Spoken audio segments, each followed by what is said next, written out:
আমরা মুসলিম, আমরা সবাই কি ইসলামের উপরে মজবুত থাকতে হবে কিনা? ইনশাআল্লাহ। ইসলামের উপরে মজবুত থাকতে হলে প্রথম হলো ঈমান ঠিক রাখতে হবে। প্রথম কাজ কি? প্রথম হলো ঈমান, 2 নম্বর তাকওয়া। 1 নম্বর ঈমান, 2 নম্বর তাকওয়া। বাস এই দুটাই বললাম, ঈমান আর কি তাকওয়া। এই দুটাতে সব আছে, এই দুটাতে সব আছে, ঈমান এবং কি। এবার ঈমানের কথা শুনেন, ঈমান কাকে বলে?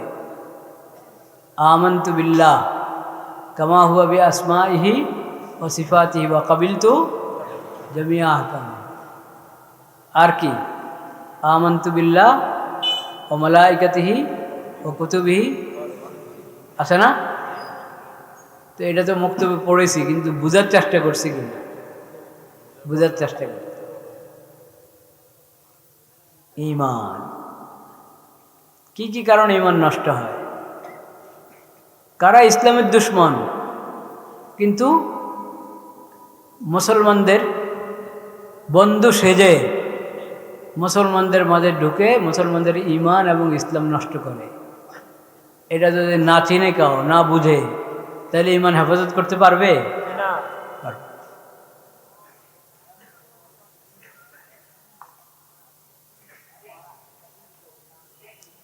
তা আমাদের সমাজে ঈমান নষ্ট করে, মুসলমানদের ঈমান নষ্ট করে, আকীদা নষ্ট করে, এরকম কারা কারা আছে? এটা জানতে হবে কিনা? খ্রিস্টানরা ধোঁকা দিয়ে দিয়ে মুসলমানদেরকে, বা মাল সম্পদের টাকা পয়সার লোভ দেখিয়ে ঈমান থেকে বের করে খ্রিস্টান বানায়, আছে কিনা? খ্রিস্টানদের খপ্পরে আমার কোনো মুসলিম ভাই পড়তেছে,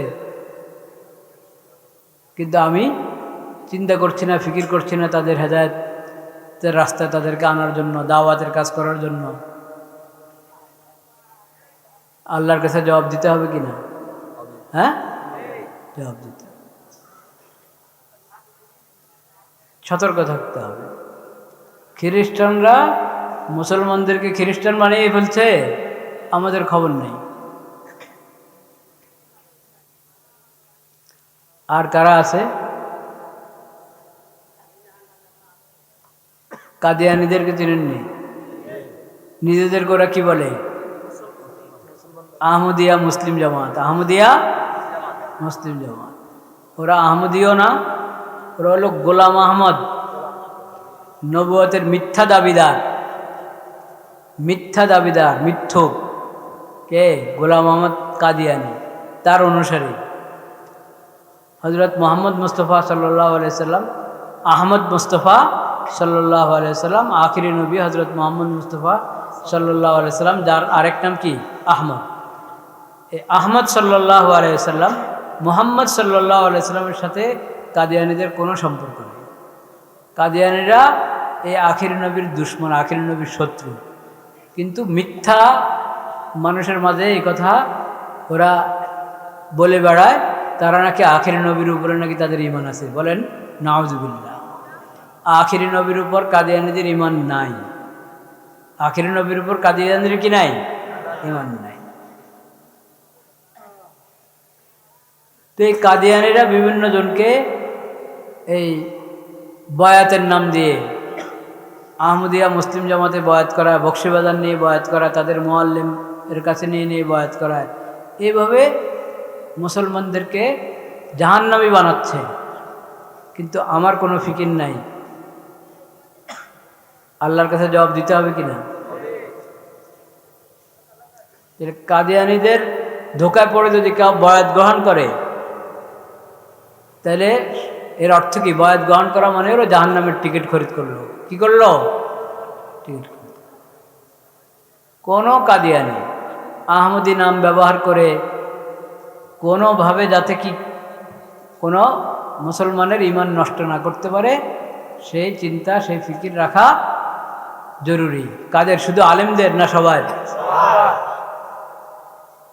এলাকার এলাকার মেম্বার থেকে নিয়ে একবারই এমপি পর্যন্ত, জেলা প্রশাসক পর্যন্ত সবার দায়িত্ব।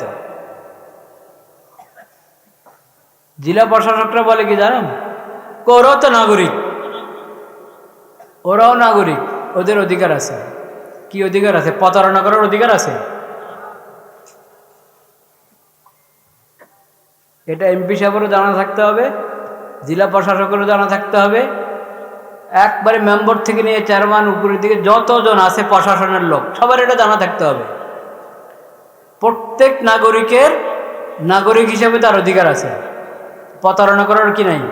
অধিকার নেই। আছে কারো প্রতারণা করার অধিকার? কাদিয়ানি অমুসলিম হয়েও নিজেদেরকে মুসলমান দাবি করতেছে, এটা প্রতারণা। এটা কি? প্রতারণা।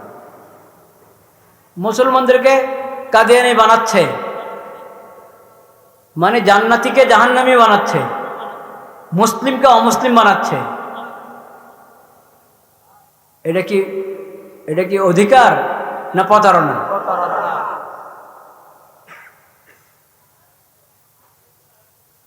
কাদিয়ানি তার উপাসনালয়ে বসে বসে সে তার কুফরি চিন্তা নিয়ে আসে, সেটা তার বিষয়। কিন্তু মুসলমানকে সে অমুসলিম বানাবে, মুসলমানকে অমুসলিম বানাবে, এই অধিকার কোনো অমুসলিমের নাই। আছে? কোনো অমুসলিমের এই অধিকার নাই যে মুসলমানকে সে ইসলাম থেকে বের করে অন্য কুফরি শিরিকি ধর্মের দিকে নিয়ে যাবে, জাহান্নামের রাস্তায় নিয়ে যাবে, এই অধিকার নেই। কারণ এটা তো প্রতারণা। তুমি মুসলিম না, তারপরও নিজেকে মুসলিম দাবি করে মুসলমানদেরকে নিয়ে তুমি তোমাদের আস্তানা নিয়ে কি করছ? বায়াত করাচ্ছ, জাহান্নামী বানাচ্ছ তুমি। এটা প্রতারণা। মসজিদ মুসলমানদের ইবাদতের জায়গার নাম, ঠিক কিনা? ইবাদতের জায়গা মানে একবারে অক্ফ হয়েছে এবং এখানে নামাজ হবে, জামাতের সাথে জুমা হবে, ওটার নাম মসজিদ, যেটা মুসলমানদের। কোনো অমুসলিম হিন্দুরা যদি নিজের মন্দিরকে মসজিদ বলে, এটা কি অধিকার না প্রতারণা? কোনো হিন্দু কি নিজের মন্দিরকে মসজিদ বলে? বলে না। তো তুমি অমুসলিম, তুমি তোমার উপাসনালয়কে মসজিদ কেন বলো? কাদিয়ানিরা নিজেদের উপাসনালয়কে যে মসজিদ বলে, এটা অনধিকার চর্চা, এটা প্রতারণা। কিন্তু সরকারের প্রশাসনের যত ব্যক্তিরা, আর তোমরা মুসলমান, নিজের ইসলাম ইমান তো ঠিক রাখবা, অমুসলিম হয়ে একজন মুসলিম নাম ব্যবহার করবে, অমুসলিম হয়ে নিজের উপাসনালয়কে মসজিদ বলবে, মুসলমানকে ইসলাম থেকে বের করে কাফের বেদিন বানাবে, এটার নাম তোমরা দিচ্ছ অধিকার? এটা অধিকার না, এটা অধিকার না। কোনো হিন্দুর অধিকার নাই নিজের মন্দিরকে মসজিদ বলবে, কোনো হিন্দুর অধিকার নাই মুসলমানকে টেনে নিয়ে হিন্দু বানাবে, নাউজুবিল্লাহ। তো কোনটা অধিকার? নাগরিক হিসাবে সে অমুসলিম হোক, যে কোনো ইহুদি হোক, খ্রিস্টান হোক, বৌদ্ধ হোক, যে ধর্মর অবলম্বনকারী হোক সে, কিন্তু সে নাগরিক। নাগরিক হিসাবে নাগরিক অধিকার সে পাবে।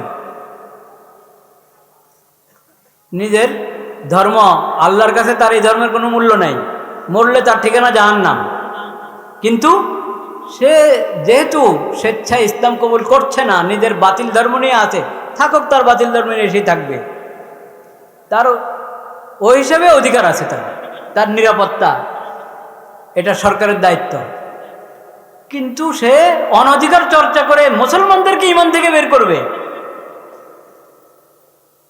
এই অধিকার তো, এটাকে তো অধিকার বলে না, এটা তো অন্যের অধিকার নষ্ট করা। আমি প্রশাসনের সবার কাছে অনুরোধ জানাবো যে আমরা দ্বীন ইমান শিখি, আকীদা শিখি। 1, 2 নম্বর, কোনটা অধিকার কোনটা প্রতারণা, কোনটা অধিকার কোনটা অনধিকার চর্চা, এই দুইটার মাঝে পার্থক্য বোঝার চেষ্টা করি।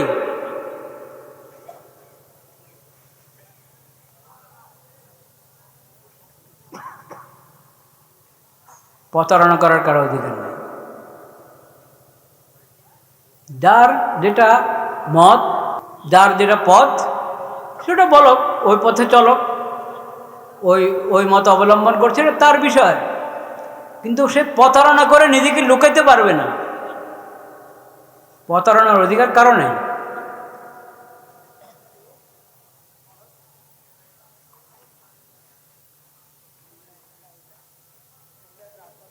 তাওহীদের অস্বীকারী নাম হলো হিজবুত তাওহীদ। এটা প্রতারণা কিনা? প্রতারণা। তুমি তাওহীদের অস্বীকারী হয়ে নিজের দলের নাম রাখবা হিজবুত তাওহীদ, মানুষের ঈমান নষ্ট করবা সেবার নাম দিয়ে, সেবার আড়ালে, হ্যাঁ, আরো কত ছুতা অবলম্বন করে মানুষের ঈমান নষ্ট করবা, মানুষকে বেদিনী শিখাবা, আরো কত কি ফাসিকি ফাজিরি। এই অধিকার নেই।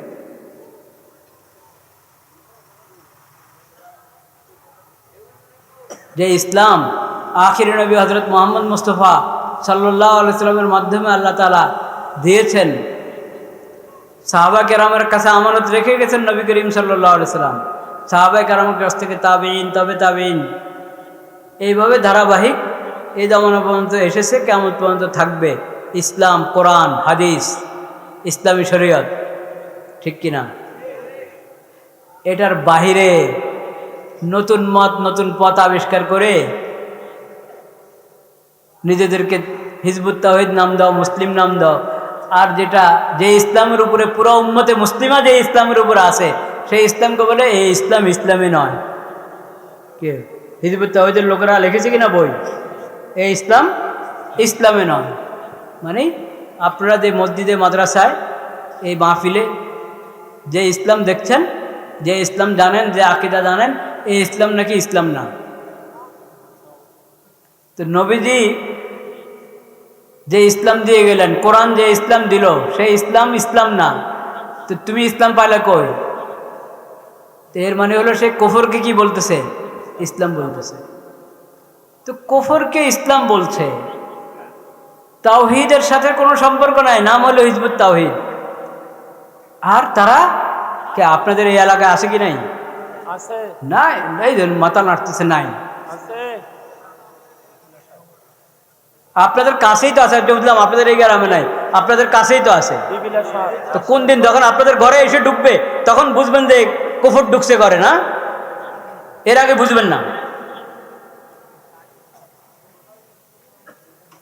সকল দায়িত্বশীল যতগুলো স্কুল আছে, যতগুলো কলেজ আছে, স্কুল, হাই স্কুল, কলেজ, সব টিচার, সব প্রফেসর, লেকচারার, সবার দায়িত্ব,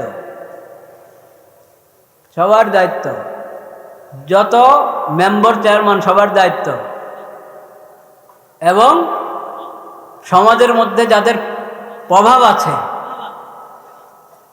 প্রশাসনের লোক হোক না হোক, কিন্তু এমনি প্রভাব আছে, ওই সবার দায়িত্ব মানুষের ঈমান হেফাজত করা, মানুষের আকীদা হেফাজত করা। এবং যারা ইসলাম এবং তাওহীদের দুশমন হওয়া সত্ত্বেও ওইসব নাম ব্যবহার করে মানুষকে ধোঁকা দেয়, সেবার আড়ালে ধোঁকা দেখ আর আমনে ধোঁকা দেখ, দাওয়াতের নামে ধোঁকা দেখ, ওদের খপ্পর থেকে মানুষের ঈমান এবং ইসলাম হেফাজত করা ফরজ। কি ফরজ? সবাই। আপনি বলছেন আমি বলবো যে হুজুরদের দায়িত্ব, হ্যাঁ, মৌলানা সাহেবদের দায়িত্ব, ইমাম সাহেবদের দায়িত্ব, খতিব সাহেবদের দায়িত্ব, না। ওনাদের দায়িত্ব কি দায়িত্ব না, এটা ওনারা বুঝেন। আপনাদের সবার দায়িত্ব। আহলে কোরআন নাম আসলে কোরআন অস্বীকারী, কোরআন অবমাননাকারী। তো আহলে কোরআন কোয়ান্টাম মেথড, এরকম বিভিন্ন বিভিন্ন মেথড, চিকিৎসা, মোরাকাবা, ধ্যানের নাম দিয়ে মানুষের ঈমান খপ্পর মানুষের ঈমান হরণ করে কিনা? তো আপনারা কেন উদাসীন, কেন বেখবর? সবার দায়িত্ব। নবী করিম সাল্লাল্লাহু আলাইহি ওয়াসাল্লাম বলেছেন, ফরজ ইলম শিখো, দিনের সমাজ শিখো, সচেতন হও, সচেতন হও যাতে তোমার ঈমান কাউ হরণ না করতে পারে, তোমার ঈমান কাউ নষ্ট না করতে পারে, তোমার প্রতিবেশীর ঈমান নষ্ট না করতে পারে, তোমার সন্তানের ঈমান কাউ নষ্ট না করতে পারে। সন্তানকে আমি পড়াচ্ছি স্কুলে কলেজে, তাদের সিলেবাসের বইয়ের মধ্যে কুফরি কথা দিয়ে দিচ্ছে, বেঈমানের কথা দিয়ে দিচ্ছে। আমি কোনো প্রতিবাদ করি না, আমি টিচারদের কাছে অনুরোধ জানাই না যে কি পড়াচ্ছেন আমার সন্তানদেরকে। তারা উপরের প্রশাসনকে বলে না যে কি সিলেবাস দিলেন। আমাদের এলাকার সব মানুষ আমাকে ধরছে, আমাদেরকে ধরছে যে কিভাবে আপনারা এই সমস্ত কুফরি কথা, বেহায়াপনা কথা আমাদের সন্তানদেরকে পড়ান। আগের সরকার যত কুফরি বেদিনী কথা, বেহায়াপনা কথা, অশ্লীল কথা ঢুকায় গেছে, বর্তমান সরকারের দায়িত্ব সব বের করা। যদি কোনো কানে যে কোনো কিছু থেকে যায়, এগুলো ধরায় দেওয়া আপনাদের সচেতন নাগরিক, সচেতন মুসলিম যারা, তাদের দায়িত্ব। এই যে কোয়ান্টাম মেথড, এটা তো সিলেবাসে ঢুকেছিল, তো স্থগিত করেছে সরকার। স্থগিত কি বাতিল করতে হবে? সব বাতিল। আর কোনো সময় যাতে এই ধরনের কোনো কুফরি, কোনো শিরিকি, কোনো কিছু না ঢুকতে পারে। আল্লাহ তাআলা বানাইছেন পুরুষ, সে বলে যে না, সে নাকি মহিলা। আল্লাহ বানাইছেন মহিলা, সে বলেন সে নাকি পুরুষ। এরকম বেহায়াপনা কথা, আল্লাহর কোরআন বিরোধী কথা, আল্লাহর সাথে যুদ্ধ ঘোষণার মতো এত বড় পাপ এটা। আল্লাহ বানাইছে একটা, সে বলে না, সে নাকি আরেকটা। এটা সমাজে সিলেবাসের বইতে ঢুকবে, বা সমাজে এরকম হবে, বা মিছিলের মধ্যে এরকম লোক মিছিল করবে, ঈদের মিছিলের নামে বেরো, সেখানেও এরকম তামাশা। বলেন নাউজুবিল্লাহ। সরকারের দায়িত্ব এটা নোটিশ নেওয়া, এবং আপনাদের দায়িত্ব এটা যথাযথ জায়গায় এটাকে পেশ করা, যে ভাই এটা তো অন্যায় হচ্ছে, আপনারা খেয়াল করেন। একরামের সাথে, মহাব্বতের সাথে বুঝাবেন, একরামের সাথে, মহাব্বতের সাথে নিজেদের অনুযোগ, অভিযোগ পেশ করবেন। যারা হিজবুত তাওহীদের লোক, তাদেরকে হাতে পায়ে ধরে বোঝানো আপনাদের দায়িত্ব। আমি বললাম একজনকে, তারা উল্টা আমাদেরকে বুঝায়, তারা উল্টা আমাদেরকে গোমরাহির কথা, কুফরি কথা, বাতিল কথা আপনাদেরকে বুঝায়। আর আপনারা ইমানের কথা, হকের কথা, কোরআনের কথা, শরীয়তের কথা তাদেরকে বুঝাতে পারবেন না। তো শিখতে হবে তো, আমাকে দিন ইমান না শিখলে আমি শিখাবো কিভাবে?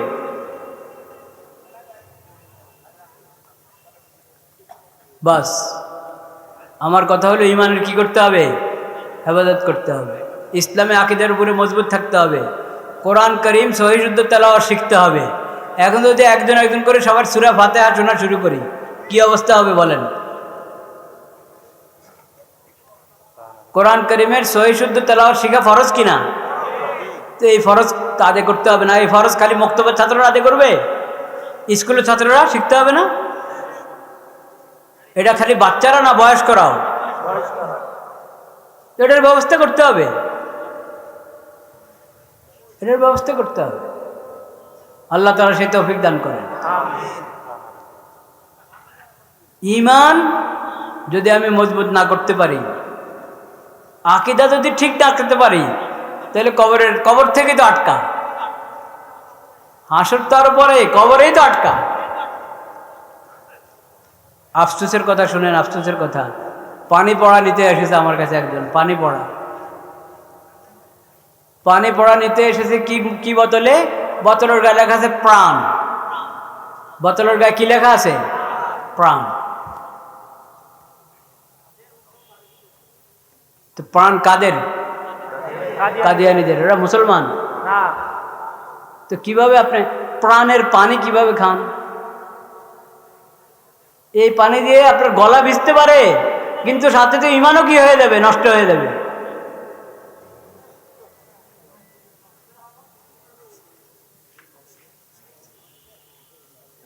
আর কোনো পানি নেই? মুসলমানদের পানি নেই? তো আপনার পানের বোতল কেন কিনেন? আরএফএলের লোটা কেন আপনার অজুখানায়? অজু করেন আখিরি নবী, সর্বশেষ নবী হযরত মুহাম্মদ মুস্তাফা সাল্লাল্লাহু আলাইহি সাল্লামের শিখানো পদ্ধতিতে তার সুন্নত মোতাবেক অজু করতেছেন। আর বদনা লোটা হলো আরএফএলের, যে নবীজির কি দুশ্মন, আখিরি নবী হযরত মুহাম্মদ মুস্তাফা সাল্লাল্লাহু আলাইহি সাল্লামের দুশ্মন, কোরআনের দুশ্মন, হাদিসের দুশ্মন, নবীজির সুন্নতের দুশ্মন। কিন্তু দাবি করবে যেন আমরা তো আখিরি নবীকে মানি। প্রতারণা, কি প্রতারণা। মুসলিম উম্মতের দুশ্মন, ইসলামের নবীর দুশ্মন। তার বানানো জিনিস আপনার অজুখানায় কেন? আর লোটা নাই, প্লাস্টিকের আর কোনো কোম্পানি নাই। ইফতার করতে বসছে, সস, গায়ে লেখা প্রাণ। সস না খেলে কি হয় তোমার? কিনে এসে পান। দোকানদার যাদের দোকানে প্রাণের জিনিস, আরএফএলের জিনিস, তাদের হাতে পায়ে ধরতে পারেন না, বুঝাইতে পারেন না? তাদের হাতে পায়ে ধরেন, বুঝান যে ভাই এটা তো কাদিয়ানীদের, অমুসলিমদের। অমুসলিম মানে এমন অমুসলিম যে প্রতারণা করে মুসলমানদের সাথে, অমুসলিম হয়েও নিজেকে মুসলিম দাবি করে, অমুসলিম হয়েও নিজেদের উপাসনাটাকে মসজিদ বলে। প্রতারক অমুসলিম। সাধারণ অমুসলিম এক জিনিস, প্রতারক অমুসলিম কি আরেক জিনিস।